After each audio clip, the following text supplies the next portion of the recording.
Hello, welcome. Are you aware that 70% of pastors constantly fight depression and burnout for the frustration experienced as a result of ministry workload, discouragement, and pressure? We help leaders grow healthy churches. We are excellent at what we do, and we are fast becoming the best of the very best. Magnicraft Consulting is set up to help both small and large-sized churches become healthier by using proven diagnostics tools, effective retention strategies. We give the right and appropriate and professional advice. We are the certified church consultants with the Society of Church Consulting in the United States of America. Trust us to help you grow. Don't wait till it's too late. You will be glad you did. Call us now on 0802-324-2258. Email contact@magnicraftconsulting.com or magnicraftconsulting@gmail.com. Facebook, Twitter, Instagram @Magnicraft Limited. Magnicraft Consulting, doing church God's way. Hello. Welcome to Monday Morning Matters live broadcast show brought to you by Magnicraft Consulting Team, anchored by Niyi Dunmade, a certified church consultant with the Society for Church Consulting in the U.S. Here, each Monday of every week, we address important, relevant, and actionable topics of interest that will help you and your church grow healthier. And now, meet your host, Niyi Dunmade. Hello, what a beautiful morning today. Monday Morning Matters coming your way. My name is Niyi Dunmade, founder, CEO, Magnicraft Consulting.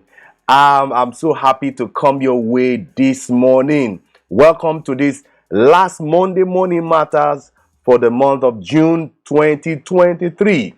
We're going to just wrap up today with Church Emergency Preparedness Checklist. We're starting another series next month, July, and it's going to be on financial decision-making process. But before I go into next month, let's wrap up today with Church Emergency Preparedness Checklist. Thank you for everyone who has been sharing, watching, liking our posts. I can see that on the YouTube, more views are coming up. And of course, we've been giving this content for the almost 5 years, since 2019. And please go on our YouTube page, go on our social media page, Facebook page. You're going to see quite a lot of information that will help you. And if you don't see any information, reach out to me and let's see how we can help you become better as a church leader and your church as well. Welcome everyone to this Facebook live broadcast show and our YouTube channel. This is a live unedited, so you're going to see it's not edited, okay? It's just live and it's deliberate to be live like that so that you get everything that we're going to discuss, okay? Monday Morning Matters is for church leaders. Monday Morning Matters is for churches, for church staff, church owners to see how they can get themselves empowered for the week. We know that in the early church is a daily affair, and so Mondays is a time to get some dose of what will keep you running to have a successful Sunday service subsequently. We're glad that you are part of this live broadcast show. As usual, I'm Niyi Dunmade. I'm the lead consultant, founder, CEO of Magnicraft Consulting. Magnicraft Consulting is a church consulting firm that helps local churches to grow healthier through empirical assessment, revitalization, trainings, and strategic blueprint. Our vision is to be the leading church health consultancy that creates actionable, sustainable, and adaptable solutions. I'm also a certified church consultant with the Society for Church Consulting and, of course, the Church Consultation Universities in US. I'm also your host, always your host, to the Facebook live broadcast show every Monday, 7 a.m. Nigerian time or West African time. I'm also known as the Church Health Guide of the 21st century. A big thank you again to everyone watching, commenting, reaching out to us how timely our content is. Last week, Monday, we had to do a kind of 1 hour ahead so that I'll be able to take an engagement with my church on clocking 1,000 days in prophetic prayers on online. Okay, so thank you for understanding, for those who still watch despite the sudden change in time. And then let's do a little bit of promo before we continue. All right, let's do a little bit of promo. Please, you love the church, you are a pastor, you are a church staff, you want to help the church become better as a church consultant, well trained, certified, please reach out to me. I've got some of the lads who are doing this and they are happy doing it. It can be a side gig for yourself. You can use it to help your church. You can also use it to help other churches as well. So reach out to me on the number and the email on the screen, and let's see how we can get you trained and certified as a church consultant. Okay, we need more church consultants in Nigeria and in Africa. Okay, get my book on church retention, Pathway to Growth. It's been sizzling hot. I want you to make sure you get that book and see how someone told me it's like a manual, it's a reference to. I'm always getting back to the book. The book is actually very, very, very useful for today's church, for the 21st century church. Now, back to the Jews on church emergency preparedness checklist. You see, one of the things I'll say quickly before I do a recap of the 4 points I shared last week Monday. As a church leader, you have to be aware of the potentials and possible threats that your church may possess. I mean, all kinds of threats. We mentioned that. Go on the past episodes of part 2 and part 3. You're going to see a lot of episodes. Your church is very close to a drainage. You can be prone to flooding. So it's good to sit down as a church leader and then begin to assess what are the threats that my church can be exposed to, whether political, economic, social, environmental, legal. Okay, be aware of those things, and as a church you need to protect and be ready, and that's what we are talking about here as a church emergency preparedness checklist. And so please, you have to be ready, because if you are not ready, there's a high chance that the situation can overpower you and bring the worst or the worst out of what your church can become. So please make sure you are able to itemize every threat that your church can be faced with, whether it's environmental, every possible threat. You see, one of the things I will say quickly is that churches die because church leaders don't try to answer this question by asking what are the possible threats, potential threats that we can face as a church, and then begin to deal with it. Because if you don't deal with those potential and possible threats, there's a high chance that those threats will begin to deal with your church. So what are the 4 points I mentioned and discussed last Monday? 1, you have to develop an emergency preparedness plan.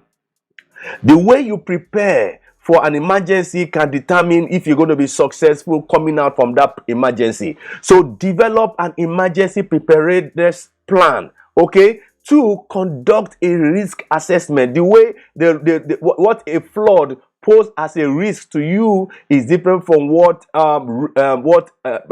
legislative legal decisions on your church. So risks are different. So conduct a risk assessment to know and prioritize what effect this is having on the church. 3, establish emergency communication procedures.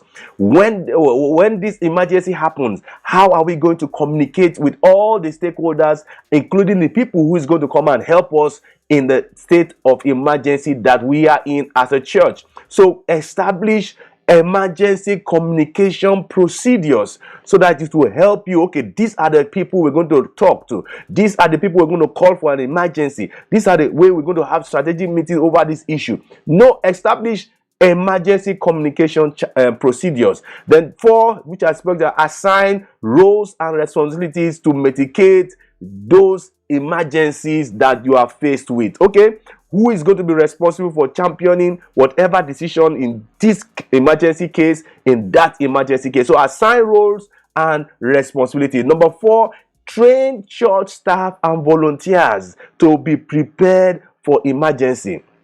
You see, what I can remember one usher in a church, a child was just running up and down, and they were not ready for that kind of disruption, that kind of emergency.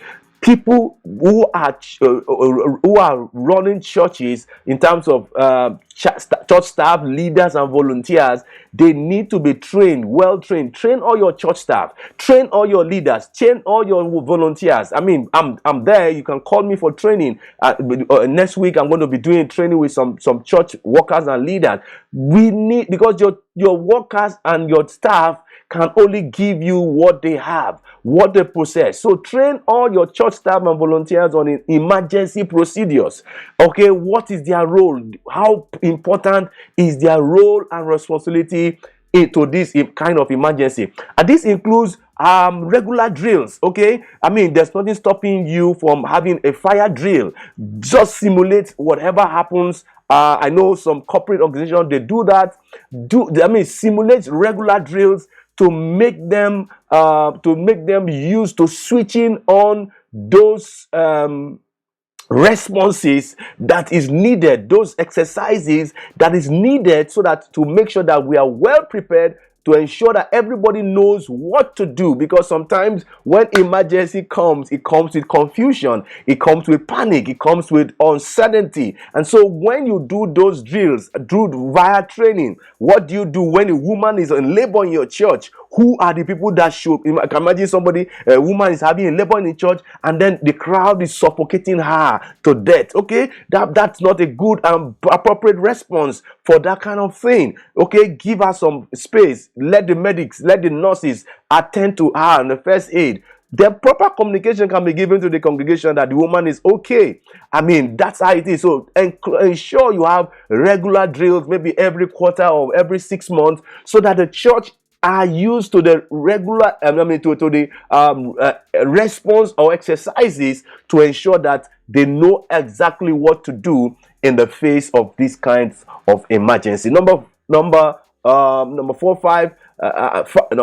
6 now, maintain emergency supplies. Okay, for example, for your church staff, for your church volunteers to address an emergency, they need resources. There are some things they need, maybe fire extinguishers, food, kits, reserve shelter, sunshade, whatever it is. They are materials that your church will need to mitigate whatever disaster, whether it is hurricane, whether it is tornado, whatever it is, environmental disaster. Your church should be able to ensure that they have what it takes. There's nothing stopping you. Your church is prone to hurricane, to have some form of lifeboat, life jackets, and things like that. Okay, first aid kits, food, shelter, whatever it is that you can put in stock to maintain emergency supplies. You see, those emergency supplies also is such that you have to check that they are in good condition and ready to go, to make sure that you have.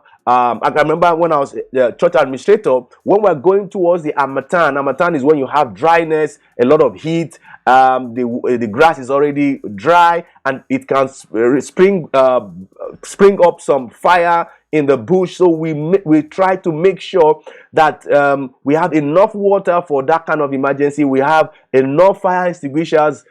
We also make sure that the grasses are cut around the church below a point. It will not bring in some fire into the church facility. So make sure you maintain emergency supplies. Emergency is very, very important. It's very, very foolish as a leader for emergency to come to now begin to ask for your accountant or your purchasing officer to go and look for certain things that will help you to address that emergency. Okay, now number 7, secure the church building. Okay, how secure the church building to prevent unauthorized access and protect it from vandalism, okay, or theft. Secure the church premises, because sometimes when emergency happens, the building itself becomes a muster point. The building itself becomes the safest point for the community.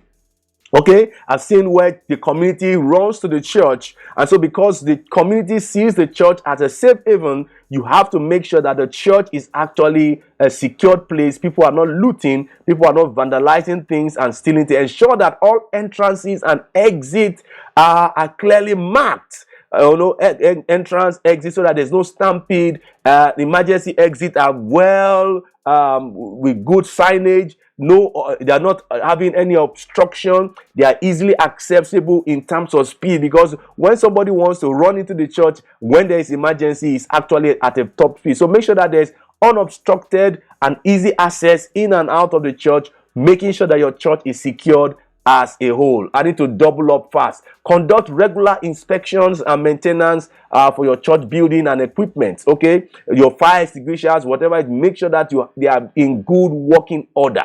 Good working order and ready to go when emergency comes. This includes checking fire alarms. Okay, fire sprinklers. Your church has sprinkler system. You better check it, because sometimes some of these sprinklers can have blockages. Okay, emergency lightnings when there's no light. Okay, for people to be able to navigate throughout the auditorium and things like that. Review and update the plan. Review and update your emergency plan. Regularly review and update your emergency preparedness plan to ensure that it remains current, fresh, and relevant. Okay, if you do an emergency plan in 2021, it will be outdated for today's preparedness. So this includes conducting debriefing after emergency events to identify areas of improvement and upgrades.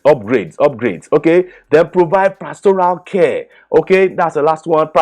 Provide pastoral care and support to those affected by these emergencies. Okay, one of the things that happens when there's emergency is not for us to start beginning to have blame game effects. Okay, we should have done this, we should have done this. Let's mitigate the risk, reduce the loss, arrest the disaster, and provide pastoral care and support for those affected by these emergencies. This includes offering counseling, because sometimes some of this emergency comes with a lot of emotional baggage, emotional heat, negative heat on the minds, and so people need some counseling, mental health therapy. Give them mental health resources to help members or your congregation cope with the emotional impact, because when emergency comes, it comes with some emotional impact. When crisis also comes, it comes with also some emotional impact. You might be able to overcome those crises, those emergencies, but an average person who comes to your church, we all respond to these crises and emergencies at different levels. And so make sure that your church has a network of caregivers to provide pastoral care and emotional support to everyone who has been affected by any emergencies. Okay, emergencies can occur because it happened in early church. Threats happened in the early church when Herod took James and beheaded James. Okay, so it happened in the early church. It happened in the early church, and I say it happened in the early church because I know some pastors will be saying, "No, it can. It's not our portion." And faith, and you need to. Faith is faith. Reality is reality. Make sure your church can be able to weather any possible potential threats that your church may be having. Now, I've mentioned a lot of all these checklists. Please go through all the part 1, 2, 3, 4 and see how you can put all the pieces together. And by following these checklists, church leaders can help ensure that their churches are well prepared to respond effectively in the event of any emergency that occurs in the church. Okay, so quickly, let me just go into this. The effect of all these things is so that your plan, which I call ministry action plan, MAP, ministry action plan, must also include, which is all this emergency plan, must also include this crisis communication plan, succession planning, succession plan. How do you release the baton to the next leader when something happens to the current leader? So one is crisis communication plan, succession plan, church continuity plan. I mean, what happens to your church if your church will hit 300 years, 400 years? You have a plan, a church continuity plan for that, your church. Church impact analysis in the community, disaster recovery plans and strategies. Now, some of these things are very, very important, and that will only take place when you have a good leadership development process to address some of these plans in no time, to make sure that your church is well prepared to address all these emergencies that you may be faced as a church. I think I've wrapped it up today. Thank you for following us so far to this point. I'm so grateful that you are following us on Monday Morning Matters. If you have any church related questions for me, please, let's have it on all the social media handles. Let's have it on all the social media handles. Thank you, Pastor Joel, for always watching and commenting. I can see all your comments. Thank you so much. So if you have any church related questions and inquiries for me, please, let's have them on any of the social media handles. I'm the receptionist of my company. I attend to every comment. I respond to every comment on the social media handles. You're going to sure get more than an answer from me if you're able to comment on any of our social media handles, on scrolling on the screen: Facebook, Instagram, Twitter, and YouTube. Please feel free to hook up with us on any of the social media handles. And if this video has been helpful to you, please give us a thumbs up. Give us a thumbs up. It doesn't cost. No, you're not paying for it. It's just a thumbs up. Please give us a thumbs up, and that will help this video to go viral, to be suggested to other people. Please give us a thumbs up. Give us a like. Please do share us to your community, and then drop us a comment. Share the content to someone who, a church pastor, a church leader. I also love to hear from you. You've learned from me. I also want to learn from you. Drop a comment in the YouTube comment section what you feel about the things we have been sharing so far. You have any question, please let us have them quickly. Let us have them quickly. Okay. We also do consultations and revitalizations. We also do strategic planning. We also do trainings. Please feel free to get yourself on board with us to see how we can help your church become better as it goes healthier. Okay, till I come your way next week Monday with a season hot topic on financial decision making. All right, please, I say bye bye. I love you and God bless you. Thank you so much.